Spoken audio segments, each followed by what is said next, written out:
want to thank our guest panel for taking time out of their busy schedules to come talk to us today. What they're going to do is they're going to kind of introduce themselves. They're going to give them a brief overall speech of what they do, what their day kind of looks like.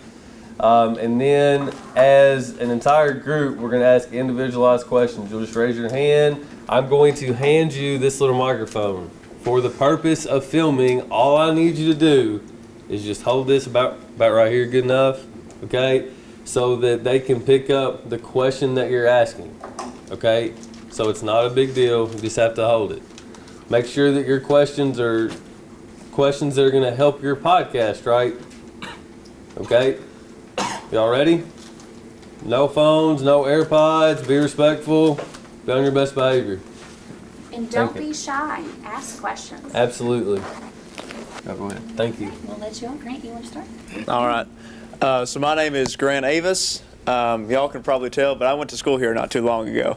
Graduated in May of 2022. But now I'm at the University of Louisville as a McConnell Scholar, which is what I'm representing here today, which is a kind of like a civic leadership program, the University of Louisville, a scholarship group. And I'm kind of here in that capacity and show you all how young people can get involved in politics. Most of these people are going to talk about the actual policy side of politics. I don't have any say about that. I work in more the electoral side. I currently work for one of our state parties.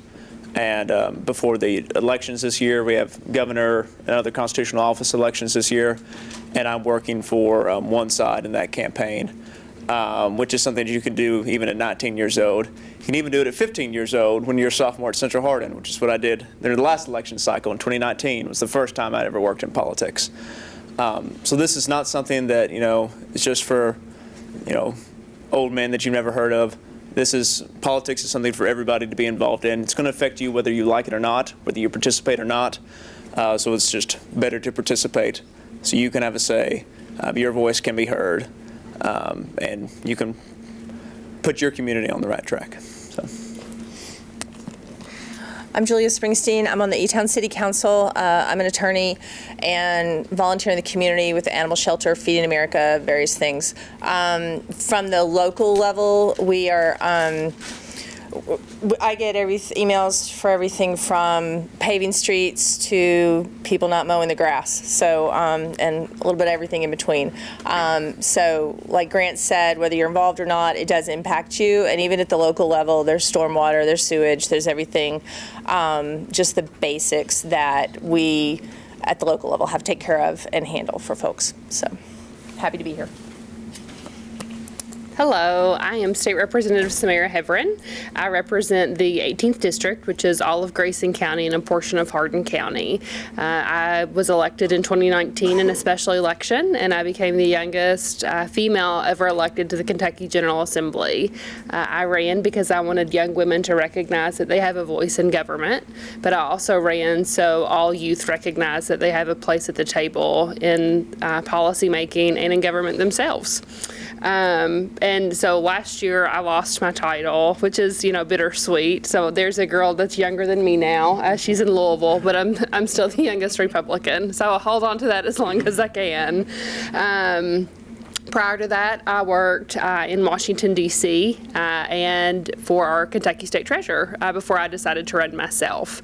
And I am the chairwoman of Families and Children, which is a committee in Frankfort. So I work on issues pertaining to foster care, child care, sexual assault and abuse, child neglect, anything that Kentucky families are facing in their homes right now. It's an honor to serve, and it's an honor to be here today to get to talk to you all. Also, I'm a part-time legislator. Bratcher will introduce himself too. So that means I spend part of my time in Frankfort and part of my time in the 18th District. So I have a house in Litchfield, which is about 30 miles away. Has everyone heard of Litchfield? Yeah, the big city. And so I am a proud dog mom. I have a baby girl. She's a golden retriever named Rosie. And so anyway, she's the light of my life.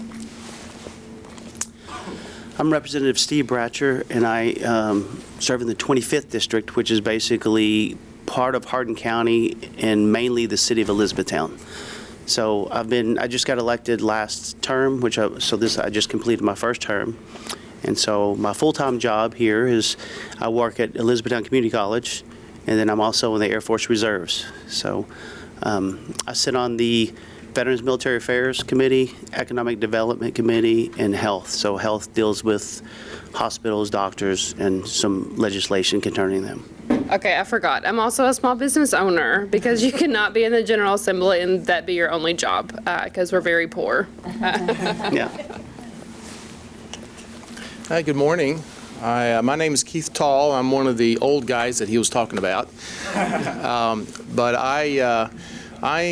my title is a Judge Executive of Hardin County, and some of you may, as a lot of people, have some confusion about that title, that I have something to do with the judicial side of the government, and I don't, okay? Judge Executive is kind of a carryover from many, many years ago. But at any rate, Judge Executive is kind of like, I try to explain it as kind of like the mayor, except it's over the county. And by the way, just for Representative Bratcher to understand that Elizabethtown is in Hardin County, so it's okay. So anyway, I just took office in January. Was elected last November, so this is pretty new to me, and I'm still learning a whole lot, 9 months into it. And so I had never done anything like this before. My previous life to this was, I was retired for a few years, and for some reason decided to do this. This is a full-time job. Your tax money, property taxes, or your parents' property taxes are going toward paying my salary, and so I reside at the government building. Anybody been to the government building? A few of you. See, you're not old. Do you guys have your driver's license yet? No? Okay, so whenever that comes around, you get your driver's license and you have a vehicle at some point, and you get to pay some taxes on that property, you'll visit the building that I'm in, and I'm on the 3rd floor, and so lots of fun stuff going on there. But yeah, the county, as some of you may or may not know, takes care of exciting things like garbage collection, road repair. We have about 600 miles of roads here in Hardin County that we have to take care of, about 1,000 roads. We have the we do have a sewer in Glendale area. That's exciting. I cannot think. Well, more exciting. Okay, 911. If you have to call 911, which I hope you don't, but if you do, that's through your county government, located in the basement, basically, of that government building. And then ambulance service, we take care of that too. So some pretty important services. Some a little boring, but still required. And just to let you know that your county government's kind of a subdivision, or it's a part of the state government. So all of our requirements are laid out there. So we do have some laws. They're called ordinances. We have resolutions, and I can talk about that if you're interested in it. But I'm from Hardin County. My wife and I lived here for a lot of years, and I grew up on a dairy farm just down the road in Cecilia, and went to West Hardin High School back like a couple lifetimes ago, and went on to the University of Kentucky, a couple of engineering degrees there, and spent most of my time in manufacturing. And then, like I said, I retired, and then here I am in this job. So thank you very much for having me, and I'll be happy to help with any questions. All right, who wants to be our first one to ask a question? Don't be shy. You will have some great questions to ask. If you don't ask us a question, we'll pick on you. We're going to ask you some Yeah. questions. So, who wants to be in politics when they get older? Anyone? President? Good choice. Congress? Yeah, there we go. Got one. Yeah, okay. Okay, you're brave. Give us your first question. We don't know who's going to answer. This is to all of you. You just go through and be. You all just can be brief and go through it. I know you said you don't really influence like the policy or anything else, but what are some examples of how you influence policy? I think Grant. No, You just to influence everyone. policy. Yeah, I influence policy, but I don't make policy. So, I mean, what I do is, I told you I worked in the electoral side of politics mainly. I will be working in Frankfurt in January, so I'll see y'all then. But I work in the electoral side of politics, I do work, but it's not full time. But that means I'm the one that will come to your door and ask you to vote for a specific candidate. So that might annoy some of you, but it's important work, so sorry. But I'm the person that goes door to door, do that for one of the state parties, and that means as me individually, I get to have somewhat of a say once the candidates I knock doors for get in office. So that's pretty much how I do it. At the local level, our policy is usually developed by when we hear concerns from constituents or when we have new things coming up.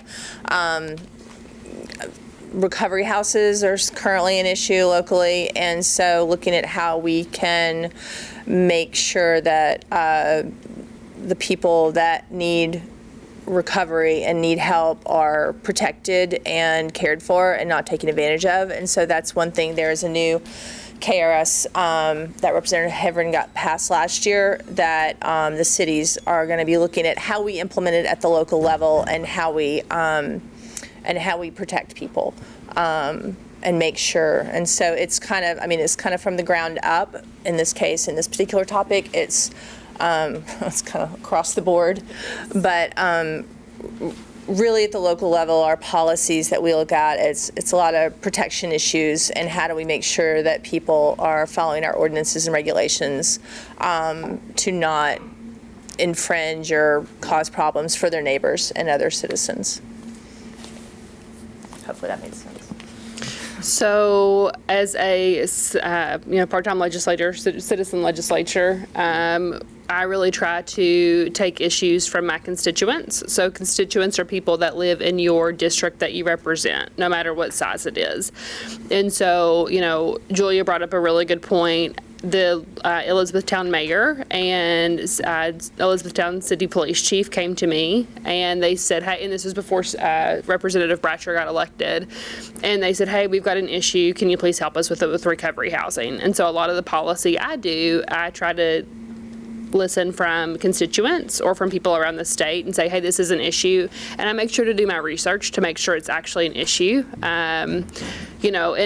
Being elected, I'm elected for a specific party, but once I'm elected, I represent everybody, and so I really try to make sure that when I'm crafting policy, the policy I put out personally, it does affect everybody in the Commonwealth. And so I don't look at it from like a specific party side. I really just try to do the right thing to make sure that we move forward as a Commonwealth. And to me, that's very important. And that's something I promised myself I would do whenever I became elected, because I'm really disheartened by all the partisan stuff right now. And so how can I just be a good citizen legislator and make sure that the people that I represent and the people across the state are being heard? So influence policy. How do I influence policy? Each one of you can influence policy. And it's very important that you do influence policy, because when we are at the state level and we hear from constituents or our people in our district, we need to know what the issues are. So that's why it's important that we're part-time legislators up there, but when we're in our district, we're hearing from the people in our district. So if you have an issue, you have a concern, and instead of not saying anything, it's important to say something, whether it's at the state level or the county level or the city level, because they're the ones that are going to influence what the law is. And if we don't hear from you and we don't see you or we don't know that there's an issue, then we're going to move forward with a certain type of law. And it may affect you, and it may affect you negatively, but if we don't hear about it, we can't make that determination when we're putting law into place. So I would encourage you, no matter how old you are, or what level you are, or what party you are, or what your beliefs are, or what your background is, to be involved with and know who your legislators are and know who your elected officials are, so when there are issues that come up, that you can be involved in the process. And that was the whole reason, or the whole purpose of the design of our legislative system, as well as some of the local systems, is so that it's managed and by the people. So. Oh wait, hold on. Hold on. Be kind. Whenever you're talking to elected officials, yeah, be nice. You should be nice to each other anyway. But a lot of times, so if I get like a really nasty email or a really nasty DM, is that what you all do these days? You Not DM? if, it's when. Yeah, it's when you get one. Like, I'm not going to be responsive to that. I don't have to be. And if you're not going to treat me with respect, you obviously don't want you don't see respect. And so it's really important that when you are, even if you believe differently than that person, sit down and have a cup of coffee. I can't tell you how many times. So the biggest divide in Frankfort isn't Republican and Democrat. It's actually urban versus rural. And so, you know, on most of the issues in Frankfort, we agree probably 95% on issues. Is this new information to you all? Yeah, so we agree on mostly every, you know, I would say a good 95%. We might disagree on how we get to the end goal. And then the 5%, it's just like, it's probably a non-negotiable. So why bring that up if you know you're not going to get anywhere? And so, but the other stuff, it's really important to have the conversations, but you've got to be respectful. And in order to be respectful and be kind, that's how you can have really good conversations. So when you decide to reach out, don't say, hey, you're an idiot. I don't believe what you're doing. You should say, hey, I would love to have a cup of coffee with you. Hey, could you meet at McDonald's for a Coke? You know, whatever. But, you know, just be respectful and be nice when you are interacting with people, because we need to set that precedent anyway. Yeah, I agree with everything that's been said. I'll just add that just to kind of give you a little bit more information. Locally, there's not a lot of law changes and policy changes. There's I guess business that's got to carry on from day to day, month to month, year to year. So we have 2 fiscal court meetings per month. It's the second Tuesday and the fourth Tuesday of each month. The first one at 3:30, the other one at 5:30. And we have myself. I'm presiding over the meeting, and we have 8 magistrates. So Hardin County is broken up into 8 districts that each magistrate is responsible for. So it's as you start to get into this and start to look at, you know, how can you have an impact, of course you need to know who to talk to and find out who your magistrate is for your district. And I believe that every one of those magistrates would enjoy having a discussion or phone call with any of you that would be interested in talking to them. We need you to post attendance. Again, teachers, please at this time post attendance. So in order to figure out who your magistrate is, probably a lot of you, since you're going to this school, you know, it's probably going to be Larry Hicks and I believe mostly, but it could be a couple of others. And there's a website, Hardin County government website, and you can go on there, and there's a tool that you could put in maybe one of your parents' names or something, and you can you have to be registered voter to be able to figure this out. So that's coming up for you guys. But in the meantime, you can figure that out, and be able to talk to you know, your magistrate about any issue or question that you may have. Of course, you can always call my office, and I'd be happy to spend some time with you also. But it is driven. Our government is driven locally also by all of you and everybody that lives here that in Hardin County. So it's important, if there's something that's coming up that we're going to be voting on, maybe be a property tax rate, or it could be. I know I got a call from somebody about a month ago, and they were concerned about noise in their neighborhood, and so they were wanting some kind of a ordinance, a law for a certain level of noise. And the county does not have a law right now for that. So, you know, if you want to go out and a bunch of you, take some practice out in the country safely with guns and start shooting and do that, at targets and do that and making lots of noise, and you want to do that every night for the next month. Some neighbors, if it's close to some people, they may complain about that. But there would be nothing that the county could do about it. They can complain all they want. So until there's an ordinance or a law put in place, then that's just the way it is. So those are the types of things that if I started to hear a lot of people complaining about that, then we would start to talk about it with the magistrates, maybe at some committee meetings that are kind of working meetings locally to talk about issues. And if there's enough interest by the magistrates and by myself, then we could bring it up and develop an ordinance, usually get the county attorney involved in that and draft it and start talking about it in some of our meetings. And if there's enough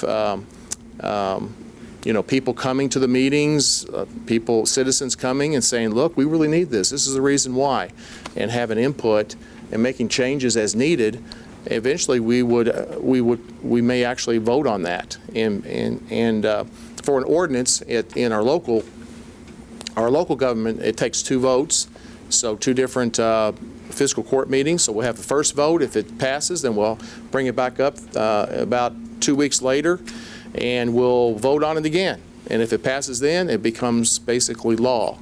So again, it all depends on what's going on. We'll just continue with our local government, making things happen, trying to make improvements as we go. But there's opportunity, obviously, for improvement and other things that come up that we may need to address.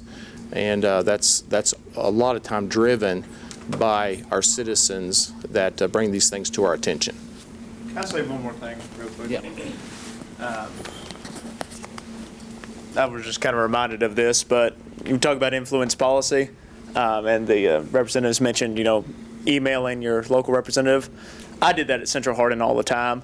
There was one particular bill which I didn't like, and so I got all my friends together. We went upstairs during power hour. Y'all still have power hour, right? Like it's back? Okay. You're not that old, Grant. Well, they took it away from us for a while. I didn't have it for a long time. But during power hour, we got together. There's about 10 of us. I told them, this bill sucks. And they agreed with me. And so we sent emails to those 2 and told them to vote against the bill right here in Central Hardin. It's just as simple as that. So. Who else has a question? We're going to start calling on people. We got a brave soul back here. Woohoo! Woohoo! Okay. How much time does passing a law take, overall? At each level, or Just just the overall, timing of it. I mean, at the local level, it depends on the new issue, old issue. Our city attorney has to get involved and see if there's something that already covers it or not, to make sure it's not going to be redundant. City attorney has to make sure it's enforceable. The worst thing in the world is to pass a law or ordinance that's not enforceable. We actually have a noise ordinance in E-Town that was before my time that is not really enforceable, because you'd have to measure the level of the noise. And so nobody's going to do that. And so, is it enforceable? Is it really an issue? Is it, and our city attorney looks at that, and our city staff and administrators look at that. Is it already covered, to make sure it's not redundant? And is it even under our purview at the local level, or is it something that we need to ask the state to do? And so that can take a month or 2. If it is something at the local level, just like at county, we have 2 readings of a bill. We could do it in 48 hours if we wanted to. You can call an emergency session and have 1 reading one day and a 2nd reading the next day, and we vote and pass it. Usually it's 2-week time period. And so that gives people time to comment on it. That gives people time to read it on our website and have questions and reach out to city council members to understand how it'll impact them and if there need to be any changes. So, to just pass it for us, a couple weeks. The work ahead of time can vary widely depending on the issue. So at the state level, we are only in session that we can actually vote and pass laws January through March or January through April. And so we have 30-day sessions and 60-day sessions. 60-day sessions are budget sessions, so those are longer. during a short session, we have, like I said, we have 30 days. So it's very different. It's really hard to make laws, and it should be. It shouldn't be easy to pass a law. So we can only pass Kentucky. And so Julia had mentioned KSR. That's a Kentucky Revised Statute, and that's the laws that we have here in Kentucky. And so we can pass bills from the first Tuesday of January until we sine die. And so that just means that we close out session until the next session, unless we go into an extraordinary session, in which only the governor can call us into that, but it's under a very strict purview of what we can cover. And so generally how the legislative process goes, you've got, during the interim, which is June through December, we all work on bills. We have interim joint committee hearings, and so we hear issues from all across the state. And then in January is when we can actually, I guess you can file a bill all throughout, but they're not actually going to be filed and in like where people can see them until January. And so you have to go through a committee. So if a bill starts in the House, you go through a committee, and it has to get voted on in committee and pass, and then it goes to the House floor, and you have to have 100 votes. You have to have a majority, but there are 100 members of the House, so majority has to vote on it, unless it's a fiscal bill, and it has to be 60. And so then, or a constitutional amendment. There's all types of, we can get you all the rule books. So once it passes the House, then it would go to the Senate, and it would have to go through a Senate committee. You have to find a senator that will help you carry the bill. And then it goes to the Senate floor. They have 38. And so you've got to pass majority, and then it comes back to the House. If there are any changes on the bill, then it has to be concurred on, so it has to be agreed on by both chambers, and then it goes to the governor's office. And of course, if the governor vetoes the bill, he has 10 days to veto the bill. If he vetoes it, it comes back, and sometimes we'll override that if it's a good bill, and sometimes we realize it's not a good bill, so we won't override it. So honestly, it can take a full 60 days to make law. But also, so for an example, sometimes the first time you introduce a bill, it's not going to pass. So my first session, I introduced a bill, it didn't pass, and I got it passed the next session. So technically, it took almost 2 years, it took a full year to get it passed. I have a bill I'm working on this session that I'm going to introduce on paid family leave, and I've been working on that bill for 2 years. And I've had a working group to make sure that we can get it right and it can get passed through the majority caucus. And so we'll introduce that, and then it might pass and it might not. But if it's a good bill, and it'll pass pretty quickly, it'll pass in one session, but sometimes it takes more time depending on who's elected and who's going to vote on it. So I pretty much agree. That's how a bill goes through. It can take years. We just passed a bill that was for nurse practitioners. Yeah. That nurse practitioners can now give narcotic medication, so stream prescription medication. So that bill, they'd worked 6 or 8 years to try to pass that bill, and it just passed. So now nurse practitioners can without the authority under a doctor's purview, after a certain period of time, be able to provide those prescriptions. So, and some laws can pass in one session. So, and then the other thing is that you have the KRS, which is Kentucky. When we pass the law, it's Kentucky Revised Statute, KRS. So and then you have the administrative side. So it goes to the certain division, and you have, for example, in this one, it would go to the Department of OIG, Office Inspector General for medical, right, to pass the administrative regulations. So now you have administrative regulations that is kind of like how you support or how you meet the compliance of the law. So now you have KRS and then you get KAR. So when you have, for example, when you have a Democratic side of the House, or the governor and you have a Republican-controlled House and Senate, then sometimes those don't line up very well. So sometimes you can have some differences in the KARs and the KRSs on enforcement. So, yeah, pretty similar to what the city does with, it could a new law could go through very quickly. If you have we have the same thing with an emergency session, or that we can come together and it could happen, within a week. if it was something very important and something that we really had to push through. But usually it's going to take a little while, probably a month, if we've got all the support to move it through. So yeah, just takes a certain amount of time and effort to do all that. But yeah, that's it.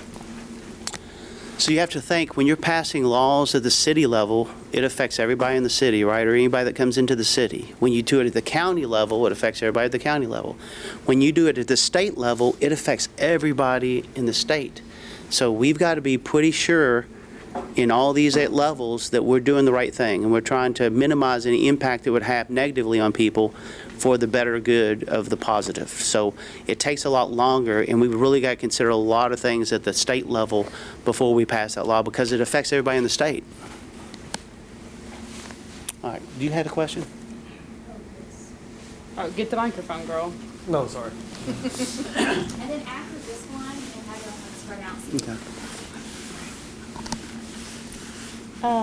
How are citizens involved in the policy process?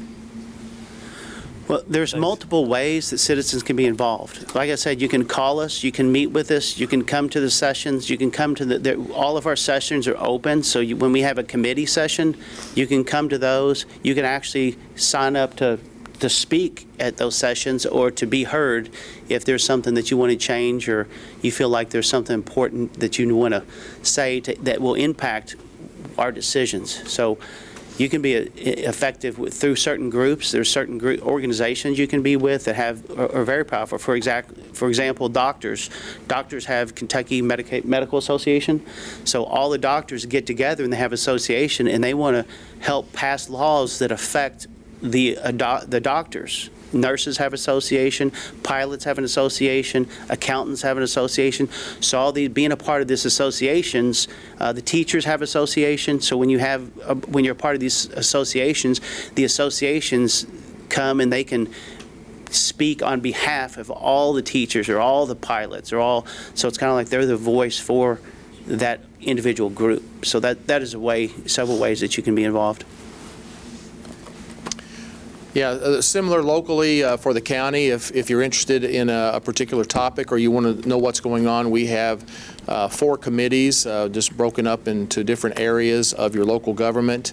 So if you're interested in the financial side of things, we have a finance committee that meets. We have emergency services, like I said, 911, the ambulance service. If you're concerned about any of those services or you think something needs to change or whatever, you can come to that committee meeting. Public Works, gets into the exciting things of roads and garbage collection and all that good stuff. And other resources is another committee. So there's four of those. They meet once a month. They're led by the magistrates, the legislative side of our local government. Lead those meetings. There's no decisions made at those meetings, but we can discuss policy, discuss things that are going on in the county, things that need to change. So those are usually the first place. If I were you and I wanted to get involved, that's where I would go and start to talk or hear what's being talked about. I could go into some changes that were made to those committees that I wasn't for, okay, and where the public cannot speak at those meetings. So you're just there to listen, understand what's going on, and listen to what the various different departments are saying and various different magistrates that have a voice at those meetings. And then if you do have something you want to say, then you would obviously you want to talk to your magistrate about it, get their input, say, hey, look, I need my voice heard there. Or you can also, on top of that, come to fiscal court meetings, and we have a time during the meeting on the agenda for you to come up to the microphone and provide a 3-minute summation, just whatever, exactly what you want to say about that particular topic that maybe we're getting ready to vote on. So there's plenty of opportunity to be involved.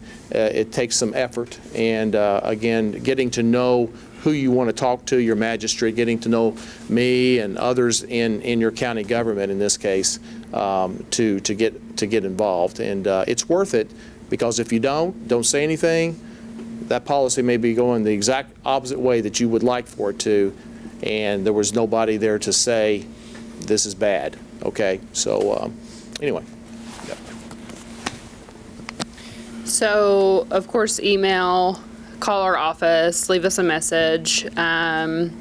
I would really encourage, so if you make a Facebook post and tag me in it, like that's not a way to respond to somebody. If you tweet at me, I don't have Twitter, so I can't see it. You know, but a lot of times people will like tag you in a Facebook post, they'll create Facebook groups and expect you to see it. I don't take that as a true form of communication with your elected official. So I'm not, you know, I might look at it and have questions, but I'm not going to respond to you on that, because if you're posting on social media, your intentions are probably a little different.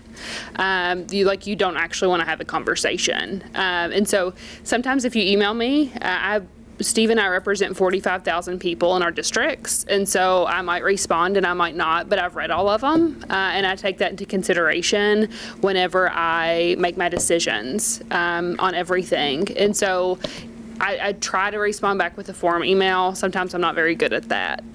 You know, if it's something I'm like, okay, I always do appreciate when everyone sends me an email. It's just really hard. I'm trying to find the balance in life right now of being a state rep, being a business owner, and being myself. Dog mom. And a dog mom. I got to take care of Rosie, got to pay the bills to get her a backyard someday. So anyways, I think one thing, like when you do reach out, if you do expect, like if you want to meet, make sure just to be explicit in your intentions in the email. You know, hey, I would really like to meet you to discuss this. Or, you know, I had one guy just show up at my house one night. It was like 9 o'clock at night. I live alone, and I get this knock, and I was like, oh, wow. All my friends are like, you idiot, why did you answer that? But, like, he knew I was home, my window was open. So anyways, he came, and I just let him know. I'm like, hey, you know, in the future, I would like for you just to give me a call. I was in my pajamas, so it was really interesting. But everyone's different, you know, like, that's how he felt like he could reach out. I wouldn't show up at someone's house at 9 o'clock at night. Just to be cool, you know, don't be cringy. Like, that's right? Yeah, is that still a word with you all? I'm being cringy right now. So anyways, don't just show up at somebody's house, because you don't want someone showing up at your house, right? So anyways, make sure if you email, I would do that. Email, write a letter, or call our office. You know, if you message me on Facebook, I have like an auto response that says, please email me, because that's like another thing to have to check. And if I'm already overwhelmed, like, I don't want to add something else. So I would stick to, you know, emailing or calling. And Ms. Springsteen, I don't want to not have you talk. No, I'm good. They covered it all. We only have Yeah. about 15 minutes left, so I want to make sure everybody gets a chance to kind of interact with you all more one-on-one. Yeah, no, what they said. Send us an email. Yeah. We're good. Okay, Email so your how rep this is your going to power. work is we're going to have our panel kind of break up and go off individually. If you have a question that didn't get answered, or you need like just some one-on-one time with the guest panel, you and your group go meet with that individual.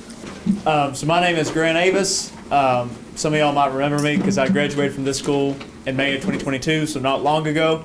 But I'm here to show you all how young people can get involved in politics. A lot of these people will be able to tell you about the more policy side of politics. I can talk about the electoral side and the influencing policy later, because obviously I'm not in elected office. But I help elect people who are in elective office. I currently work for one of the state parties for this year's elections, which are coming up in November. And I'm help electing one party's ticket for those elections. And I started doing that when I was a sophomore, not in college, which I am right now, but at Central Hardin High School.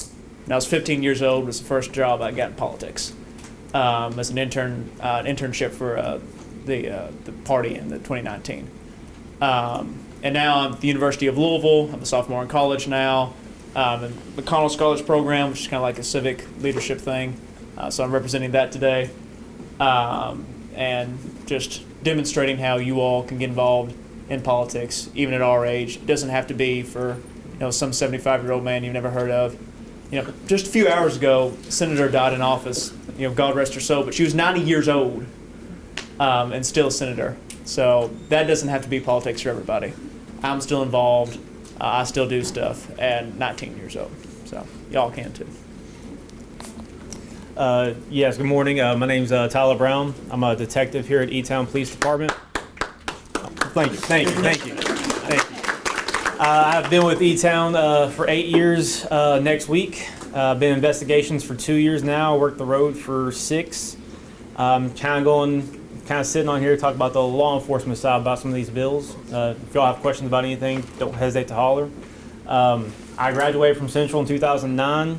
Went to ECTC before I went to UK and got hired at E-Town. So, like I said, I'm here to answer any questions you all have. So, short and sweet. So. Hi, I'm Krista Schaus. I am the president of United Way of Central Kentucky.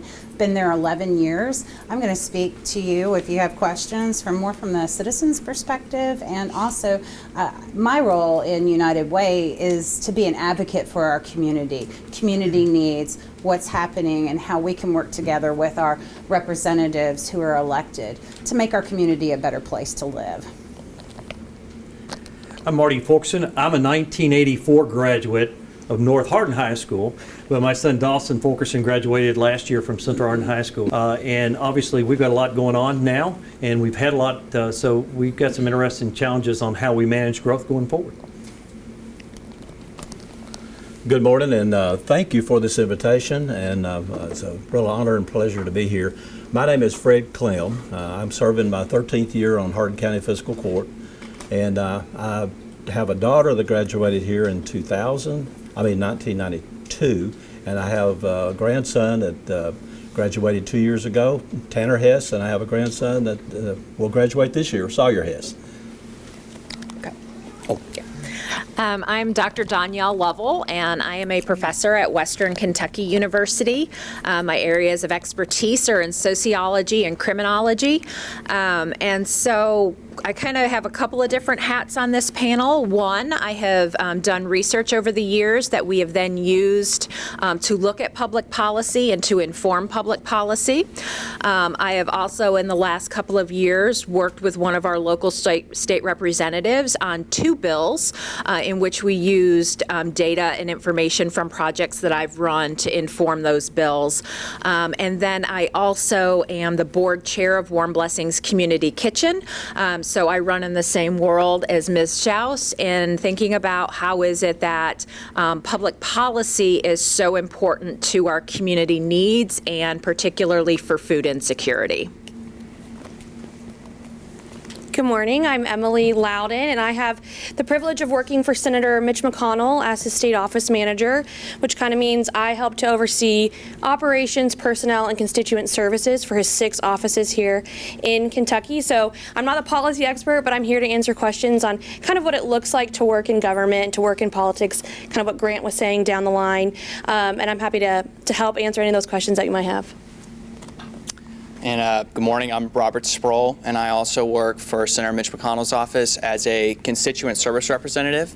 And so basically a constituent service representative, they handle the more day-to-day functionality of government.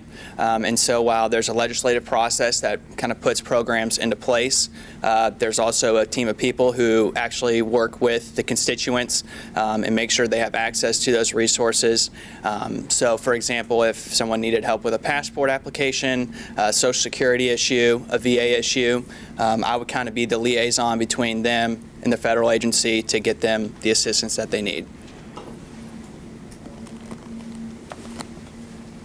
All right, so now is the time to start asking questions. So who wants to be our brave first person?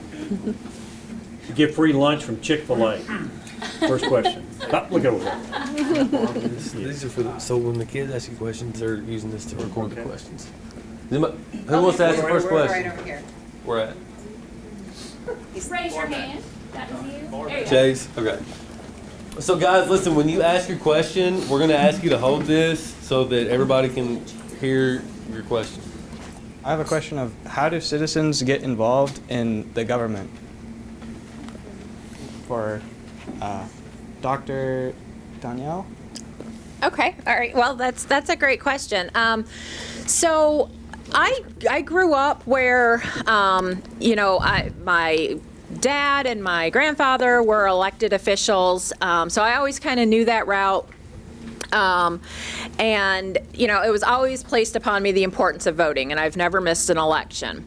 But really what kind of drove me to be involved in public policy, it was issues. And so it was things that I was passionate about and things that I was seeing going on in the community. And I remember this, I was 22 years old and I was working for AmeriCorps, which is the domestic version of Peace Corps, and I was assigned in the Mississippi Delta, and I was teaching GED prep and life skills class in the Mississippi prison system. So I was 22 and that's what I was doing for my first job. And I remember, and I was teaching predominantly men, and I was teaching predominantly black men. And I remember sitting there thinking, this is ridiculous. Like, these GEDs and these life skills, me teaching them how to balance a checkbook is not going to help them in the long run. Like, that is not what is going to help them when they get out of prison. And so I started first with going back to old college professors and asking questions. And that's kind of that initial way that you get started in getting involved in public policy and getting involved in getting engaged with your local leaders. And so I started asking my professors questions, and they said, well, you know what, you really should go ahead and talk to the local state representative for the region you're working in. And so I got this was this was before the internet where everything was online, and I got an information sheet that had all of their names listed, and I contacted one of them that happened to serve on the corrections committee in the state of Mississippi, and I called and made an appointment. And you know what? They met with me. I think that's one of the really important things for folks for you guys to remember is your elected officials will meet with you. You guys may not agree on absolutely everything that you're going to talk about, but I've never had an elected official turn me down for a meeting. Starting when I was 22 years old, all the way to now, I'm 45 years old, still working in this area. Whether it's Republican or Democrat, I have never had an elected official turn me down for a meeting. So I always tell folks, find what you're passionate about. What is it that drives you? What is it that concerns you about your community? What are the questions that you have? Of course, I'm a researcher, I'm a teacher, I would tell you that. And then reach out to those people and start a conversation. I am telling you, and these elected officials on this panel would be so thrilled if they got a phone call from someone in high school that was concerned about an issue going on in their local community, and they would love to meet with you. That you can't be afraid when it comes to this. You just have to make that call. Step outside your comfort zone and make that call. So that would be that's how I got started. And that's what I still tell my college students at WKU now. Make the phone call. What are you passionate about and who do you need to talk to about it? One of the biggest things we see. Oh, Marty. One of the biggest things we see is that people don't care until it happens. And at that time, the process and the procedures and the planning has already been put in place. So involvement from the beginning. And one of the big issues that we see is I serve as a liaison for Planning Commission. And so every time there's a development that is proposed, that comes before the Planning Commission, there are people there that say, not in my backyard. They don't want an apartment complex in their backyard. They don't want this commercial development in their backyard. They moved where there was vacant land around them, and they expected that to stay vacant forever. And that's just not the case. But they're in and they're saying, well, I don't want this here. Well, we, as long with the county, have a planning process where we do you look at your comprehensive planning guide every 10 years, and the community helps shape what do they want the areas to look like. Well, nobody ever came to a meeting, but then they're in to complain about the process and the planning commission and that planning guide. So it's too late then. So get involved early and be a part of the process to plan your community and what you want your community to look like. You know, at the county level, there's many ways to get involved with the elected officials. We have committee structures where you can attend, the public can actually attend each committee, and we have 4 committees. You can attend and be able to listen to what takes place, know what's probably going to come up on the agenda on the next fiscal court meeting. You can contact the judge executive office on a direct basis. He'd be more than happy to meet with you. You can call your magistrates. There's 8 of us, and representing 8 different districts in the county. You can call, and it was alluded to earlier, we would be excited to hear from this group because what decisions we make today are going to affect this group more than anyone. And they're all different levels here represented. And it's easy to maybe make a phone call or send an email, all that. But you, at the local level, Marty and I on City Council with E-Town and I with the county government, you can call us, you can meet with us, you can sit down with us, you can talk to us, and you can express your desires or your concerns and good ideas, because you guys have a wealth of information out there that we need to hear about. So we would encourage each and every one of you to come or call or get involved. You can also come to fiscal court meetings. We have a time where you citizens can actually address the court on maybe a resolution or an ordinance that's being considered. 4 times a year we have a town hall meeting. And our next one, matter of fact, I might as well give a little advertisement for it. It's October the 30th in Upton at the Community Center. It starts at 5:30. You can come, you can express your concerns, make comments. There's no time limit unless someone decides to speak all night. But we leave you or give you the information, or give you the opportunity, let me say, to have the microphone and to speak to the community at that time. I want you guys to answer a question for them that I have is, how do they find out when these meetings are? What can they be doing to find out what's going on locally? Everything, transparency, everything's on the internet. If you go to the City of E-Town, you're going to find our meeting times that we have. The agendas are posted there. We traditionally meet every Monday, with the first and third being actual voting sessions. But with the city recently, with so much going on, that every meeting usually turns out to be a voting.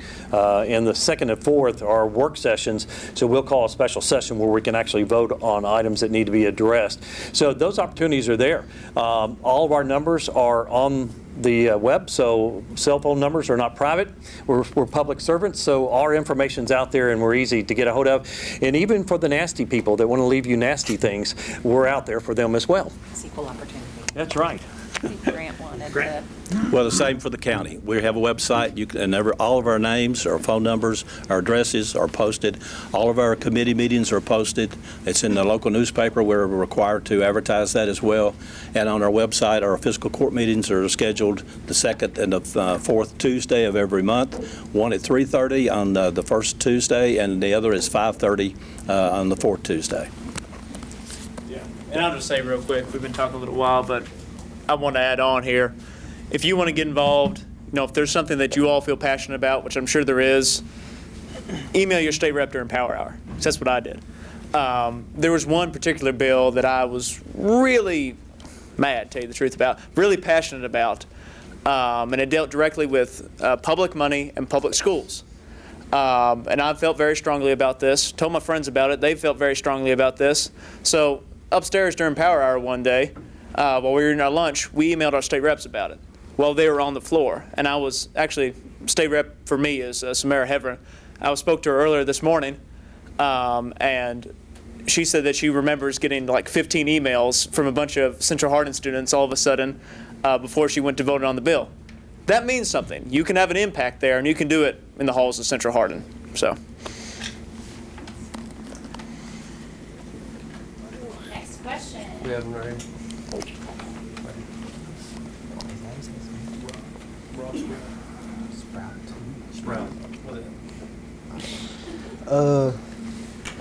Can you explain what a constituent is? For Mr. Sprout.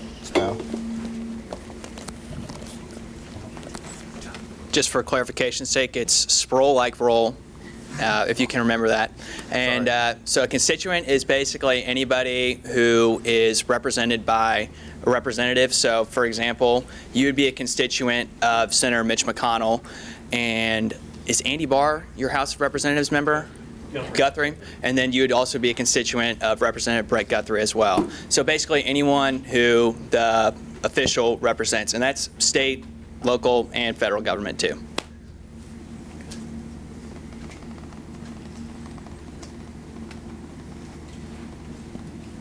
Next question. Don't all jump up at once. Yeah, Grace. Okay, so this is for like everyone. On average, how many hours do you guys work a week? What, the good or the bad days?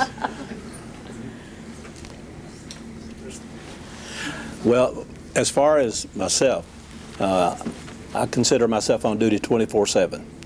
And you can call me anytime. You can meet with me anytime that's convenient for both of us. So my hours are not set. It depends on issues. There are some weeks where we have an ordinance that we're considering, or there's an issue that we're considering, and so it takes a lot of research to be able to make a wise decision. And I spend a lot of time at the government building. Spend some time at my office at home. So my time varies. I can't give you an exact time, but I'm available 24/7. I think on a rough scale, for me, we meet on the Monday, so it's about a 3-hour commitment on Monday. The Planning Commission, which I serve on as liaison, mentioned earlier, that they meet Tuesdays, the second and fourth Tuesday, so sometimes that's a 5-hour night meeting, can go up to 5 hours. It's at least 3 right now due to all the different development plans and requests that are coming in, so those meetings are a little bit longer. During budget time, which is one of our main focuses for the city council person passes ordinances in a budget, and the budget's the main thing. So budget-wise, you'll spend probably 4 days, so you got about 25, 30 hours actually meeting with department heads, going over those, reviewing their requests, and then you got to whittle it down because everybody comes in with a lot of ask, and we got to make sure that we fund our police department the best that we can. So we'll cut public works and all the other departments because EPD is the most important since detectives here with us. Yeah.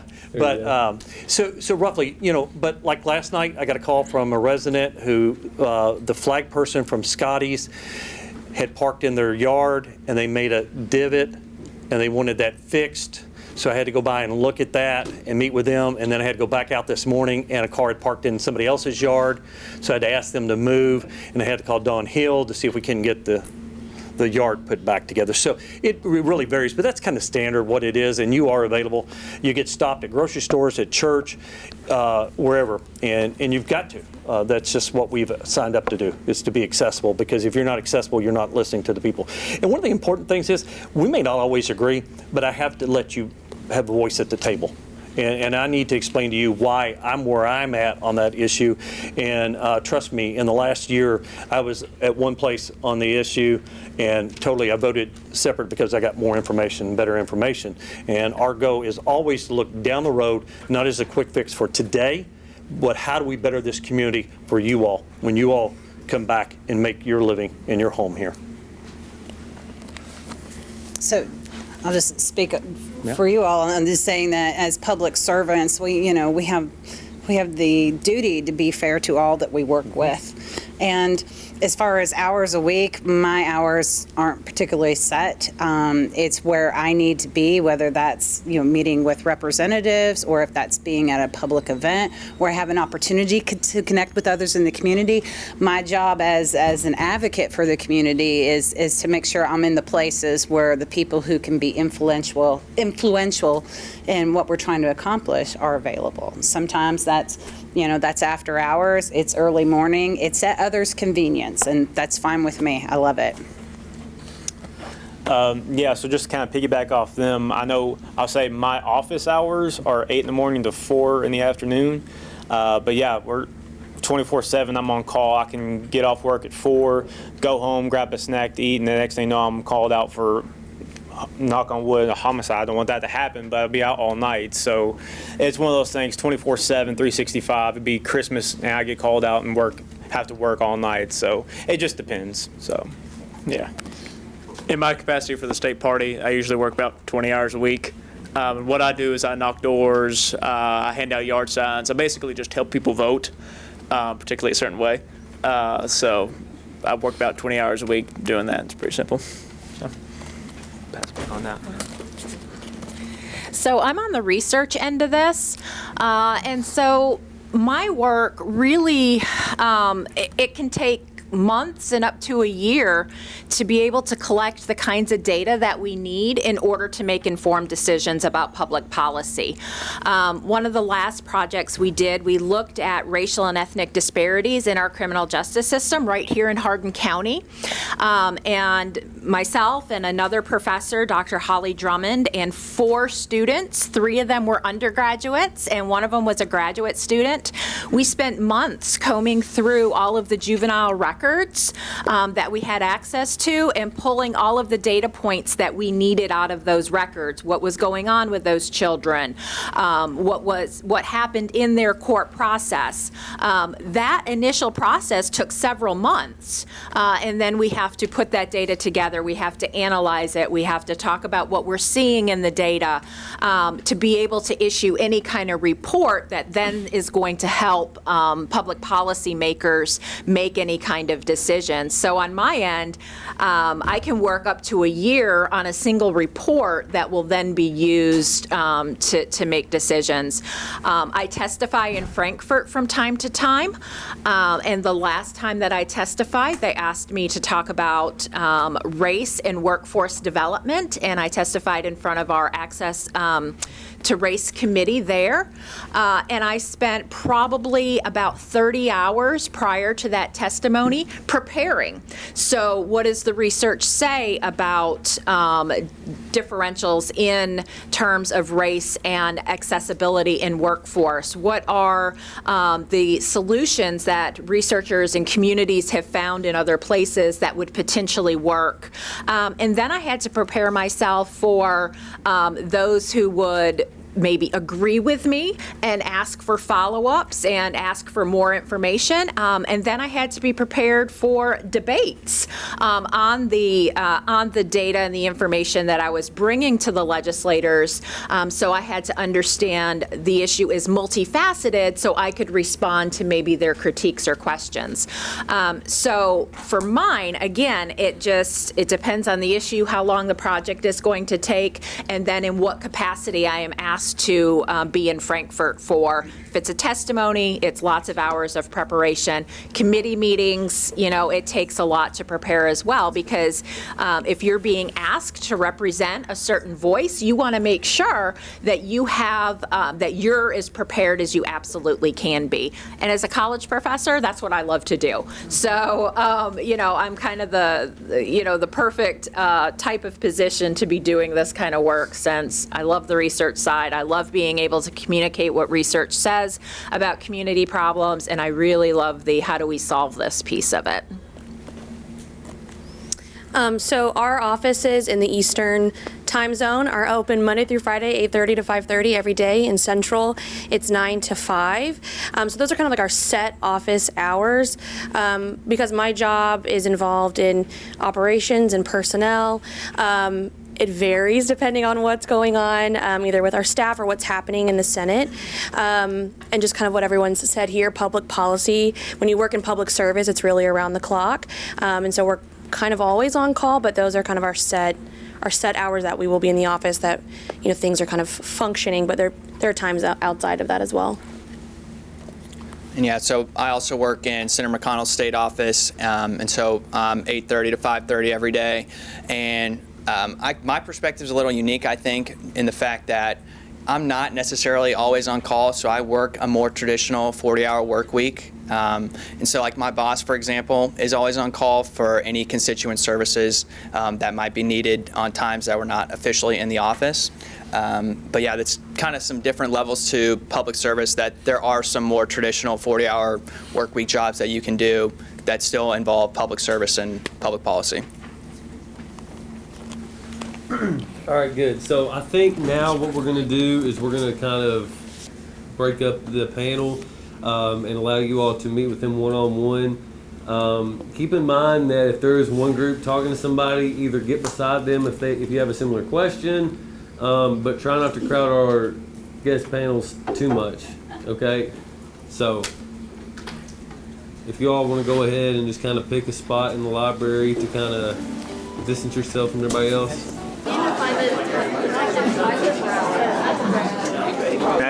That's my opinion. I know maybe probably you all might disagree on me. you all have every opinion you all want. It's just one of those things. It's just hard to balance that.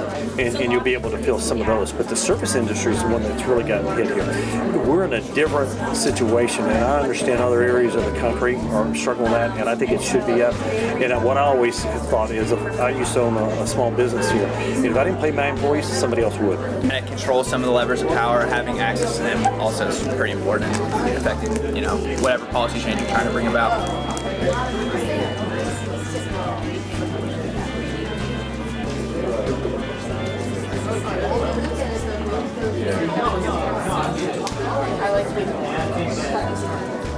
Do you believe that poverty comes from low wages or people not having jobs? So it's a combination of factors. Poverty is very multifaceted in terms of how it can happen. Part of it starts, we know one of the great equalizers in terms of poverty is education, but access and opportunity to education differs based on the kinds of communities that you're involved in and the access to the resources that you might have. And I tell people all the time, it's like, if I don't do this, I'm out of a job. Because to me, I know a lot of people say, this is my life. No, this is a job. So I'm going to do my job to the extent. Sometimes if I don't like it, it's still part of my job. I'll raise issues to my supervisors. And like I say, if I disagree with them, I'll voice my opinion.